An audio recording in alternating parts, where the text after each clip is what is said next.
அனைவருக்கும் வணக்கங்க. நான் ரொம்ப நல்லா இருக்கேன். நீங்கள் எப்படி இருக்கிறீங்க? இப்போ நம்ம என்ன வீடியோ பார்க்க போகிறோம்னா, அன்றாட வாழ்க்கையில் எல்லோரும் வேலை செய்கிறது தாங்க. ஒன்றும் இல்லை, துணி அலச தான் இப்போ போகிறேன். இப்போ நான் எப்படி துணி அலசி எப்படி காய போட்டு அந்த வேலையை முடிச்சுட்டு என்னால் வர முடியும்னு பார்க்கலாம். அன்றாட வேலை இது ஒரு பெரிய வேலைங்க. துணி அலசுகிற வேலை தான் பொம்பளைகளுக்கு ரொம்ப கஷ்டமாக தான் இருக்கும். அது எல்லோரும் வாஷிங் மிஷின் வச்சு எல்லோரும் அலசுகிறாங்க.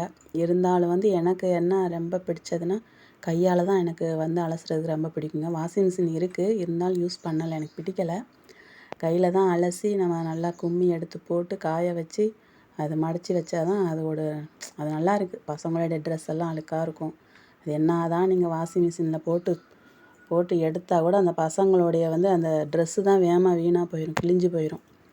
வருஷத்துக்கு வர ட்ரெஸ்ஸு ஒரு 6 மாதத்துலேயே வீணாக போயிடுதுங்க. அதனால தான் நம்ம காலர்கிட்டலாம் அழுக்கே போகாது. அதனால் பசங்க யூனிஃபார்மு இதெல்லாம் போட்டு நம்ம தேய்ன்னு தேய்ச்சா தான் அழுக்கெல்லாம் போகுது. என்ன பண்ணுறது, இப்படியே நான் பழகிட்டேன். கையிலேயே அலசி பழகிட்டேன். அது உடம்புக்கும் கொஞ்சம் நல்லா இருக்குது. ஏன்னா எங்களை மாதிரி உள்ள ஆளுங்க கொஞ்சம் நடமாட்டம் கம்மியாக தான் இருக்கும். நாங்கள் ரொம்ப நடமாடலாம் முடியாது. வீட்டுக்குள்ளேயே எல்லாம் சின்ன சின்ன வேலை செஞ்சுட்டு இருக்கிறவாசி கொஞ்சம் அது உடம்பு வெயிட் போட தான் செய்யுது. அதனால் இந்த மாதிரி கொஞ்சம் வேலையை பார்த்தா கொஞ்சம் உடம்பு நம்மளே ஒரு எக்ஸசைஸ் கொடுத்த மாதிரி இருக்குது. எனக்கும் பல உடம்பு பிரச்சனையெல்லாம் இருக்குங்க. எலும்பு தேய்மானம், கழுத்தில் எலும்பு தேய்மானம் எல்லாம் வந்துருச்சு. இருந்தாலும் கை ஷோல்டர் அப்படி வலிக்கும் துணி அலசும் போதே. அதையும் கூட பெருசாக எடுத்துக்கிற மாட்டேன். சரி, கொஞ்ச நேரம் துணி அலசிட்டு ரெஸ்ட் எடுத்தால் சரியாக போயிடும் அப்படின்ட்டு தான். ஒரு நாளைக்கு நான் அலசுவேன். எனக்கு ரொம்ப முடியலைன்னா எங்கள் வீட்டில் அவர் பார்த்துக்குருவார். எங்கள் வீட்டுக்கார் அவர் அலசி போடுவார். 2 பேர் வேலையை பகிர்ந்து செஞ்சுக்கிடுவோம். எனக்கு முடியலைன்னா அவர் செய்வார், அவருக்கு முடியல நான் செஞ்சுக்கிடுவேன். இப்போ துணியெல்லாம் நம்ம அலசி ஓரளவுக்கு அலசியாச்சு ஃப்ரெண்ட்ஸ். பசங்களுடைய அந்த ஒயிட் ட்ரெஸ் இருக்குது, அதுதான் ரொம்ப தலைவலியாக இருக்கும். என்ன பண்ணுறது, அலசி தான் ஆகணும்.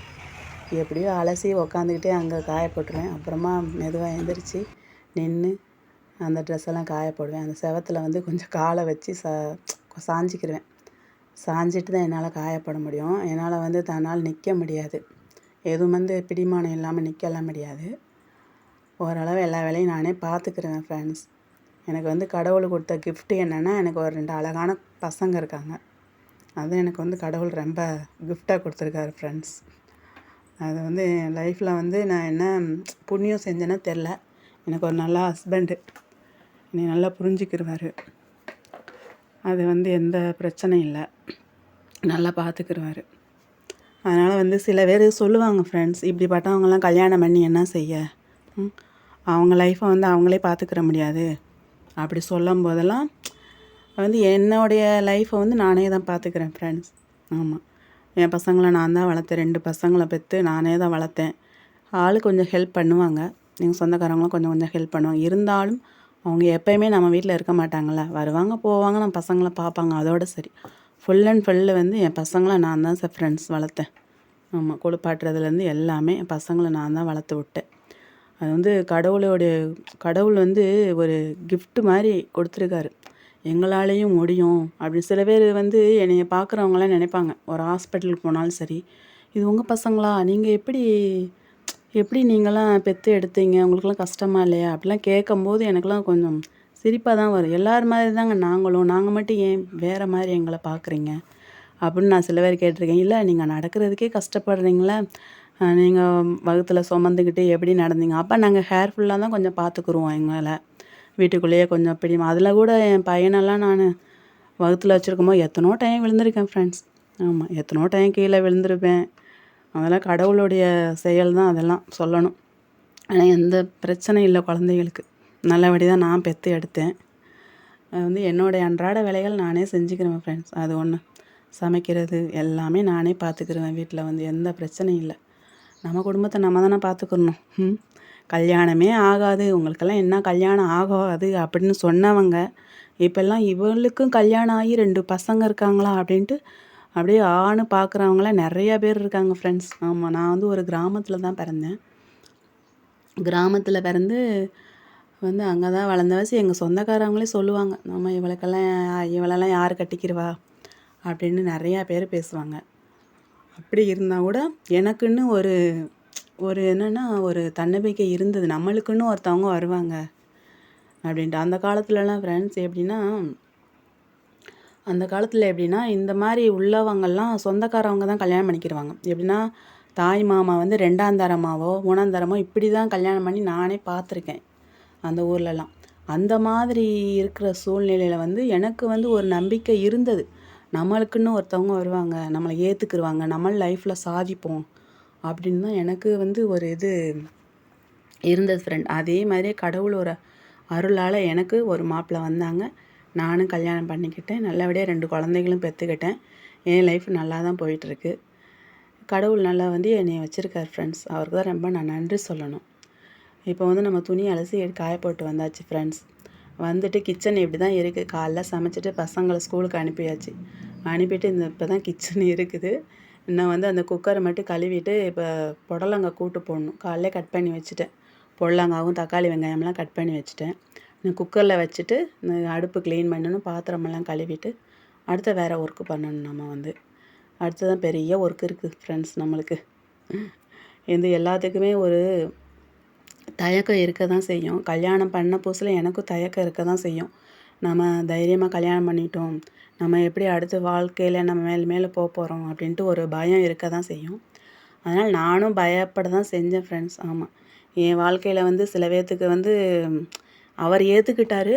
ஆனால் சில பேர்த்துக்கு வந்து அவங்க ரிலேட்டிவ்லேயே பிடிக்கலை, சொந்தக்காரத்துலேயே வந்து பிடிக்கலை. இந்த மாதிரி பொண்ணை நீ கல்யாணம் பண்ணிட்டு வந்துட்டியே, நீ எல்லாம் எப்படி வாழ போறியோ அந்த பிள்ளையை வச்சுட்டு அப்படின்ட்டு அவங்க எல்லாம் பேசுனாங்க. ஆனால் எங்கள் வீட்டில் வந்து அவர் மனசு தளரவே விடலை. நான் பார்த்துக்கிறேன் என் லைஃப்பை, நான் தானே அவளை காப்பாற்ற போகிறேன் அப்படின்ட்டு ஒரே ஒரு வார்த்தையில் சொல்லி எல்லா வாயுமே அவர் அடைச்சிட்டாரு. அதனால் அது எனக்கு ரொம்ப சந்தோஷமாக இருக்கும். ஆமாம், நான் வந்து வீட்டுக்குள்ளேயே தான் இருக்கிறேன் ஃப்ரெண்ட்ஸ்.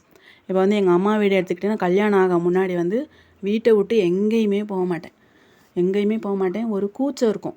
இப்போ வந்து நம்ம வெளியில் நடந்து போகும்போது யாராவது சொல்லுவாங்க, ஐயோ இப்படி அழகாக இருக்காளே இந்த பொண்ணுக்கு இப்படியா சொல்லும்போது நம்மளுக்கு அப்படியே அறியாமையே கண்ணில் தண்ணி வந்துடும், அப்படியே அழுக வரும். அதெல்லாம் வந்து அந்த இது எதுக்கு, என்னையே நானே தாழ்த்திக்கிட்டு வீட்டுக்குள்ளேயே தான் முடங்கி கிடப்பேன். வீடு உண்டு நான் உண்டு, இந்த மாதிரி தான் நான் வாழ்ந்துக்கிட்டு வந்தேன். கல்யாணம் ஆன பிறகு தான் நம்ம வந்து எல்லாமே தெரியுது. நம்ம இப்படியே இருக்கக்கூடாது, நம்மளை வந்து எல்லோரும் மாதிரி தான், நம்மளால் எல்லா வேலையும் நம்மளும் செய்ய முடியும். ஆனால் அம்மா வீட்டில் இருக்கும்போது எல்லா வேலையும் நான் தான் செய்வேன். துணி அலசுறது, சமைக்க மட்டும் செய்ய மாட்டேன். அம்மா எல்லா வேலையும் பார்த்துக்குருவாங்க. அம்மா சமையல் பார்த்துக்குருவாங்க. நான் வந்து டிச்சிங் பண்ணுவேன். டிச்சிங் பண்ணிவிட்டு அப்புறம் கிராமத்தில் வந்து தீப்பெட்டி ஆஃபீஸ் இருக்கும், அங்கே போவேன். அங்கே போய் தீப்பெட்டி வேலை செய்வேன். டிச்சிங் பண்ணிவிட்டு இப்போ இது துணி அலச செய்ய, வீடை நீட்டுப்படுத்த, இதுதான் நான் அந்த வேலை தான் எனக்கு வந்து அம்மா வீட்டில் இருக்கும்போது. இங்கே கல்யாணம் பண்ணி வரவும் பொறுப்புகள் ஜாஸ்தியாகிடுச்சு. குடும்பத்தை வந்து நம்ம தான் பார்த்துக்கணும், சமையல் வேலை பண்ணணும், எல்லாமே வந்து ஜாஸ்தியாகவும் அப்படியே ஆட்டோமேட்டிக்காக அந்த வேலையெல்லாம் பழகிடுச்சு நம்மளுக்கு. இன்னும் கொஞ்சம் டைம் வந்து கொஞ்சம் எக்ஸ்ட்ரா ஆகும். இப்போ நல்லா இருக்கிறவங்க 1 மணி நேரம் 1/2 மணி நேரத்தில் செஞ்சோம்னா எங்களால் 1 மணி நேரம் ஆகும். அதனால் பிரச்சனை கிடையாது. இப்போ வந்து நம்ம எல்லா சமையல் கட்டில் எல்லா வேலையும் முடிச்சிட்டேன் ஃப்ரெண்ட்ஸ். இப்போ வந்து டிச்சிங் ஒர்க் இருக்குது. நான் நேற்று நைட்டு கொஞ்சம் ப்ளவுஸு டிச் பண்ணி வச்சுட்டேன். அது கை ஜாயின் பண்ணாமல் இருக்குது, கழுத்தும் கை ஜாயின் பண்ணல. அதை வந்து இப்போ முடிச்சுட்டு அடுத்து வந்து 3 ப்ளவுஸ்க்கு கொக்கி கட்டணும். அதை கட்டிட்டோம்னா நம்ம அவங்களுக்கு கொடுத்துடலாம், தைக்க போட்டவங்களுக்கு கொடுத்துடலாம். அது ரொம்ப நாள் ஆச்சு அவங்க தைக்க கொடுத்து. எனக்கு கொஞ்சம் உடம்பு கை வலி கழுத்து வலி இருந்ததுனால அப்படியே டிலே பண்ணிவிட்டு தைக்கலை. அவங்க ஃபோன் பண்ணி கேட்டாங்க, சரி தைச்சி தர்றேன் அப்படின்ட்டு சொன்னேன். அதனால தான் இந்த வேலையை இப்போ முடிச்சுட்டு நம்ம அடுத்து கொக்கி கட்டுற வேலை தான் ஃப்ரெண்ட்ஸ் ரொம்ப கஷ்டம். இந்த ஸ்டிச்சிங் எடுத்துட்டாலே கொக்கி கட்டுற வேலை தான் நம்மளுக்கு ரொம்ப தலைவலியாக இருக்கும். என்ன பண்ணுறது, அதுக்கு வந்து நம்ம ஆளை விட்டு கொடுத்தா கூட அது எப்படி வைக்கிறாங்கன்னு எனக்கு தெரியலை. எனக்கு என்னன்னா எல்லா வேலையும் நானே தான் செய்யணும் அப்படின்னு எனக்கு ஒன்று இது. அது எல்லா வேலையும் நானே செஞ்சால் தான் எனக்கு ஒரு திருப்தியாக இருக்கும் மனசு. ஆமாம், இப்போ வீட்டிலையே எங்கள் வீட்டுக்காரர் பாத்திரம் தேய்ச்சா கூட எனக்கு ஒரு மாதிரியாக தான் இருக்கும். இப்போ எனக்கு உடம்பு சரியில்லும் போது அவர் தான் பண்ணுவார். கிச்சன் வேலை எல்லாம் பண்ணால் கூட அந்த இது வந்து கிச்சனெல்லாம் கசகசப்பாக வச்சுருப்பார், ஒரு இதாக இருக்காது. நான் எவ்வளோ டைம் சொல்லுவேன், அவர் சொல்லுவார் என்னால் முடிஞ்சது இதுதாம்மா அப்படி சொல்லுவார். சரி பரவாயில்ல, ஏதாவது பண்ணுறாரே நம்மளுக்கு அப்படின்ட்டு ஒரு இது தான். பிறகு நானும் உடம்பு சரியான பிறகு அந்த கிச்சனெல்லாம் போய் நான் க்ளீன் பண்ணிவிட்டு பாத்திரத்தெல்லாம் ஒழுங்காக அடுக்கி வச்சுட்டு அந்த மாதிரி தான் பார்த்துக்கிருவேன். இப்போ நம்ம கொக்கி கட்டுறோம். கொக்கி கட்டி முடிச்சுட்டு அவங்களுக்கு ப்ளவுஸ் போய் கொடுக்கணும் ஃப்ரெண்ட்ஸ். ஆமாம், அந்த அம்மா வயசான அம்மா, அதனால் போய் நானே போய் கொடுக்கலான்னு இருக்கேன். இப்போ தான் அது கிளம்பிகிட்ருக்கேன், குளிச்சுட்டேன் கிளம்பிகிட்ருக்கேன். அப்படியே பொண்ணை வந்து ஸ்கூலில் போய் கூப்பிட போகணும், நான் தான் போகணும். அவங்க பேக்கில் அந்த இதை பையில் வச்சிட்ருக்கேன். அதை வச்சுட்டு அவங்களுக்கு போய் நம்ம கொடுத்துட்டு அவங்க வர முடியாது. அதனால நம்ம வண்டி வச்சுருக்கோம். கடவுளோட அருளால் எனக்கு ஒரு வண்டி கிடச்சிது. கவர்மெண்ட்டில் எழுதி போட்டேன். அந்த வண்டி கிடைக்கும் எனக்கு ரொம்ப யூஸ்ஃபுல்லாக இருக்குது ஃப்ரெண்ட்ஸ். ஆமாம், ரொம்ப வந்து எனக்கு யூஸ்ஃபுல்லாக இருக்குது. இப்போ நம்ம பாப்பாவெல்லாம் கூட்டுட்டு வந்துட்டு அடுத்த வேலை ஸ்டார்ட் ஆகிடுச்சு. ஈவினிங் ஆயிடுச்சு. அதுக்கடுத்து மாவு அரைக்கணும் ஃப்ரெண்ட்ஸ். காலையிலே ஊற போட்டிருந்தேன். அதை அரைச்சிட்டோம்னா காலையில் நம்ம ஏதாவது டிஃபன் பண்ணிக்கலாம். நம்ம மாவு இல்லைன்னா ரொம்ப கஷ்டம். காலைல என்ன செய்யணுன்ட்டு அப்படியே தலை பிச்சுக்கணும். அது மாவு கடையில் வாங்கினாலும் அது எனக்கு பிடிக்க மாட்டுது ஃப்ரெண்ட்ஸ். ஆமாம், கடையில் வந்து பிடிக்கவே மாட்டுது. நம்ம வீட்டில் செஞ்சு எல்லாமே பாருங்களேன், என்னை வந்து நானே செஞ்சு நானே இது பண்ணணுன்னு தான் நான் முக்கால்வாசி நினைப்பேன். கடையில் வந்து எதுவுமே வாங்கி சாப்பிடக்கூடாது. பசங்களுக்கு கூட ஸ்நாக்ஸ் கூட நம்மளே செஞ்சு தான் பசங்களுக்கு தரணும். அந்த மாதிரி தான் நான் நினைப்பேன். கடையில் என்ன போட்டு இப்போல்லாம் புதுசாக நோய்கள் வருது ஃப்ரெண்ட்ஸ். அது வேறு ஒரு பக்கம் நினச்சி பயமாக இருக்குது. ஆமாம், நம்ம வாழ்க்கையே ஒரு பக்கம் இப்படி போயிட்டுருக்குன்னா அந்த நோயை வந்து நம்மளுக்கு ஏதாவது வாங்கி கொடுத்து பசங்களுக்கு ஏதாவது பிரச்சனை ஆயிருமோ என்னமோன்னு அது எனக்கு ஒரு பயம். அதனால் நம்ம முடிஞ்ச அளவுக்கு வீட்டில் ஏதோ நம்மளால் முடிஞ்சதை பண்ணி பசங்களுக்கு கொடுக்குறது.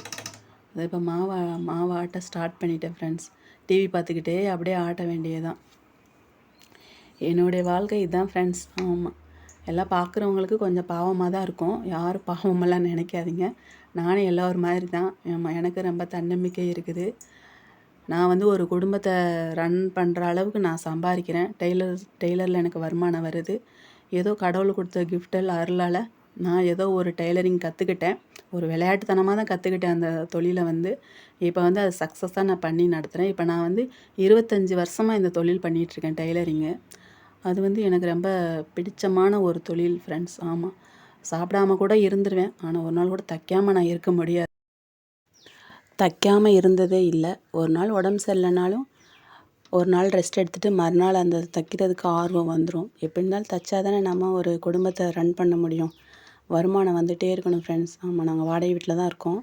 அதனால் வாடகை கட்டணும், பசங்க ஃபீஸ் கட்டணும், இது டியூஷன் ஃபீஸ் கட்டணும். ரொம்ப பிரச்சனையெல்லாம் இருக்குது ஃப்ரெண்ட்ஸ். அதனால தைச்சா தான் நம்மளால் வந்து குடும்பத்தை ரன் பண்ண முடியும். ஏதோ ஒரு வருமானம் வந்துட்டுருக்கு. குடும்பத்தை நான் பார்த்துக்கிறேன்.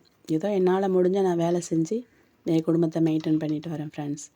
இதுதான் என்னுடைய வாழ்க்கை ஃப்ரெண்ட்ஸ். இது பிடிச்சிருந்தா எனக்கு சப்போர்ட் பண்ணுங்கள் ஃப்ரெண்ட்ஸ். இந்த வீடியோ பிடிச்சிருந்தா கண்டிப்பாக எனக்கு கண்டிப்பாக வந்து இந்த வீடியோக்கு சப்போர்ட் பண்ணணும். நீங்கள் சப்ஸ்கிரைப் பண்ணுங்கள், கமெண்ட் பண்ணுங்கள். உங்கள் கமெண்ட்டுக்கு நான் எதிர்பார்த்துட்ருக்கேன். என்னை பற்றி என்ன நினைக்கிறீங்க